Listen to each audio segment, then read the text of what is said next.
എന്നിട്ട് ഞാൻ ആ ക്വസ്റ്റ്യൻ മാർക്ക് എടുത്തു കളഞ്ഞിട്ട് ഇത്ര വൃത്തിയായിട്ട് ഒരു പ്രവർത്തനം നടത്താവോ? അത് കഴിഞ്ഞ് പിന്നെ ഞാൻ പറഞ്ഞല്ലോ എൻ്റെ ഒരു പോസ്റ്റർ ഇപ്പൊ വീഡിയോ എവിടെ ചോദിക്കുന്നുണ്ടെന്നാ കേട്ടത്. എൻ്റെ പത്രസമ്മേളനം കേട്ടോളൂ. ഞാൻ പറഞ്ഞത് പോസ്റ്റർ എന്നാ.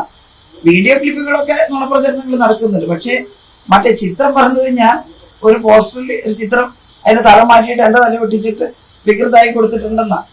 ആരാ ഈ മനോരോഗികൾ? എന്നെ തേജോവധം ചെയ്യുക എന്നത് സ്ഥിരം സ്വഭാവമാക്കിയിട്ട് മാറ്റിയിരിക്കുകയാണ്. ഇലക്ഷൻ കമ്മീഷന് മുമ്പാകെ ഇതൊരു കുറ്റകൃത്യമാണെന്ന് അവർക്കറിയാം. പക്ഷേ നിരവധി തവണ ഇങ്ങനെ വരുന്ന കാര്യങ്ങൾ പ്രസിദ്ധപ്പെടുത്തിയിട്ടും അതിന് ഞാൻ മറുപടി പറഞ്ഞിട്ടും അതെല്ലാം തന്നെ മാറ്റി പുതിയ ചില പ്രഖ്യാപനങ്ങളുമായിട്ട് ചില സന്ദേശങ്ങൾ, വീഡിയോ ക്ലിപ്പുകൾ ഒക്കെ ആയിട്ട് വരികയാണ്. ഇങ്ങനെയുള്ള വ്യാജ വീഡിയോ ക്ലിപ്പുകൾ ഉണ്ടാക്കാൻ ഒരു പ്രത്യേക സംഘം തന്നെ ഉണ്ടെന്നാണ് എനിക്ക് മനസ്സിലായിട്ടുള്ളത്. യാതൊരു ധാർമ്മികതയുമില്ലാത്ത പെരുമാറ്റമാണ് UDFൻ്റെ ഭാഗത്തു നിന്നുണ്ടാകുന്നത് എന്ന് എൻ്റെ പ്രിയപ്പെട്ട വോട്ടർമാരുടെ മുമ്പാകെ പറയുന്നതിന് വേണ്ടിയാണ് ഞാൻ ഈ പത്രസമ്മേളനം നടത്തുന്നത്.